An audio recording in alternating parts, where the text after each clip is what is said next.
Hello, we're back! It's been a long time because we're dealing with a lot of stuff right now. A plethora of stuff. Plethora of stuff. This is the 18th Academy Awards, and we are Shannon and Aura's Excellent Oscar Adventure, Oscar Wilde. This is 1946, the 1946 Academy Awards. It also took us a long time to do that because we are reviewing a movie called The Lost Weekend. Very highly acclaimed, not anything I liked highly. It tried to be dark, and it was dark for the time period, but it ended up being, I guess, a little bit dark. Blasé, I would say. A little bit blasé, yeah. Anyway. But anyway. So, it's starring Ray Milland as Don, Jane Wyman as Helen, and other ancillary characters. Really, they're the two main characters. There's the brother, Wick, and the bartender, Nat, and everybody else is kind of not important. So you're going to start the... I'll start. And it's a really long weekend. It's a lost weekend and a long weekend because it starts on Thursday. Ends on Tuesday. And it ends on Tuesday. So Don, the opening scene, Don's in his apartment. He and his brother Wick, they're getting ready to catch a train up and do a little bit of vacation time. They're going to have a weekend together upstate. Don is an alcoholic. We start to get these hints. But anyway, there's a lot of excitement. The girlfriend, Jane Wyman, Helen, she shows up. She has a couple of tickets to the opera. Don encourages his brother and Helen to go to the opera. It's that afternoon. And then they can catch the evening train and they can head up country for Wick and Don's, weekend getaway. There's a lot of hesitancy. Wick doesn't want to do it. Helen really doesn't want to do it. Don insists. But why does Don insist? Don insists because he has some secret bottles. Yes, he wants some. He wants to drink. So he talks him into it. So they're going to go, his brother and his girlfriend are going to go see the opera. He has his secret bottle, and right before they leave, his secret bottle's found. It's hanging off the windowsill, and they discover it. So now he's out of the opera. He can't go to the opera because he's going to stay. They've caught him, and they've gotten what they think is his last bottle. So they go off to the opera because they are very, very confident that they have finally got rid of all the alcohol in the house, and Don can't go on a bender. And Don's pretty upset. He looks all over the house and in all of his secret stashes. They can't find it here. He can't find anything. About that time, the maid shows up and she's wanting her weekly payment, and explains that the weekly payment is typically kept in the sugar jar. Don goes to look for it. He does find $10, the weekly payment, but he tells the maid that it's not there, and off she goes, and so now she has no money for the weekend. Don takes the $10. He stops off at the liquor store, gets 2 bottles of rye. And I guess, it's 1946, so you can get a lot of alcohol for $10 back. So now he has his 2 bottles of rye, and he stops off at Nat's bar, and he starts to have some drinks there. Loses all track of time, because that tends to happen when you have a lot of drinks. Realizes that he's missed his brother, and heads back to the apartment. And I'll let you pick it from there. No, but it's still Thursday. Oh yeah, that's true. So he goes back to the apartment, and so he sees Helen waiting for him. Wick has already given up. They're not going to do the weekend together. He sneaks into his apartment with his bottles of rye. He hides one, and I think he starts to drink the other. And he drinks himself into a stupor. Eventually, Helen goes away. Now it's Friday. Okay. Then he goes back to Nat's bar and, starts telling Nat the story of how he met Helen and how he's going to resolve to change his life. And he's going to write a book called The Bottle about this kind of dual life that he leads, two people life. And how he met Helen was that he was at the opera and she was at the opera, and their coat tickets got mixed up, so they met each other because their coat tickets got mixed up, and so at some point he tells Nat about how he's in and out of drinking, and he was gonna go with Helen to meet her parents, and he overhears them talking about Don about him being an unemployed kind of loser dude. So he runs off and drinks himself into another stupor and back at the apartment. And so this is all a story that he's telling Nat about who he is and what he's going to write about. So he's got this dual personality. He's Nat the drunk and Nat the author, and Nat the writer.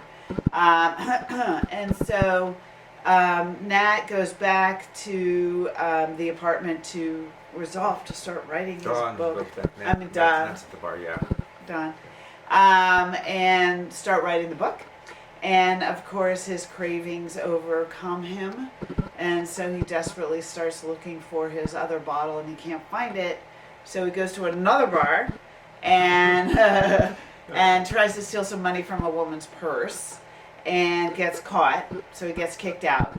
Goes back to the house or the apartment and finally finds that other bottle and drinks himself into a stupor. And so that's Friday. Friday's gone. So Thursday's gone. Friday's gone. And welcome to Saturday. Saturday, Don wakes up and he's getting ready to give up on life. He realizes he is an alcoholic. He can't write his book. He really, really wants to drink, and he can't find this extra bottle he stashed. And so he is going to sell his typewriter, or at least pawn his typewriter. And if he pawns his typewriter, he can, maybe get enough money for a drink. So he starts walking the streets of New York, and lo and behold, it's Yom Kippur, and all the liquor stores are shut down, and he can't get a drink. He's very, very upset by this. At this point, he runs into a girl called Gloria. No, he goes to her place. Well, he goes to her place. I mean, he's just absolutely frantic and desperate at this particular point. That has a crush on him. She does have a crush on him. She's showing up periodically at Nat's bar. And that it's insinuated, or, there's these innuendos in the movie that she's a prostitute. I guess we can only say so much about prostitutes in movies under the code back in 1946. But you get that opinion because a couple of her dates show up and they're kind of yucky. And I think this actually, I just realized it's almost a tie-in. Remember Leaving Las Vegas, the main female character? Oh yeah, there was definitely a parallel. So there's a parallel there. Yeah. Even though she's not his main. Because she's an enabler. Mm-hmm. And so she is going to help him out. And she does give him some money. And about this time, he takes the money, he's getting ready to go, and he falls down the stairs and knocks himself unconscious. Right, so. And he wakes up Sunday morning. Right, he wakes up Sunday at, what was it called? Something, alcoholics. Oh, Hangover Plaza. Hangover Plaza. It's an alcoholic, it's basically a place for people that are alcoholics to get over their, I guess, it's a medical Alcoholism. center. Yeah, alcoholism. And he wakes up there, I guess they came and took him. On Saturday, right? He's trying to figure out how to get out of, Oh yeah, one of the other people that are in the alcoholic center, Matt's got the tremors, the alcoholism. Yeah. Delirium tremors. They're tremors. He panics, and then there's like some some fighting that goes on with another one of the patients there, and he gets somebody to help sneak him out, and he escapes out Hangman's Plaza, goes back to his apartment. He's got these tremors, and he's knocked unconscious again. He's basically out on his back. He's having a rough weekend. Yeah. So that I think is Monday morning. Right, Monday. And then Monday morning, there's more of the DTs, and he starts to hallucinate. And there's one particular scene, which I guess it's not particularly well done, where I think it's a mouse or something like that sticks its head out of a little hole in this bat, comes down and chomps on it. And so basically, I thought that was it might have been a hallucination. You can't really tell. I don't think they did a very good job. No. I mean, they weren't really into special effects for this particular movie, and there's only so much you could do in 1946 anyway. But so once again, he has just a really, really bad day, and I think at this point, that's really all there was to Monday, because now we're going to get to Tuesday and wind this thing up. Well, yeah, he drinks himself into another stupor. I mean, every night. Yeah, he finally finds the bottle that he had previously hidden while he was really drunk up on top of the light that's hanging down off the ceiling. Right. So once again, he goes into another stupor. Right. And then Tuesday's the morning where he's so desperate that he takes Helen's coat and he wants to pawn it. And Helen by then is back, and she follows him to the pawn shop and catches him in cold blood with her coat. And he's desperate. He wants to make amends, and so she brings him back to the apartment. He vows to, get over it, which is never really going to happen. But, in a last-ditch effort, of course, she's always trying to help him get over it, So she's not an enabler, but she's trying to be the fixer, I guess. Yeah, a fixer. She wants to save him.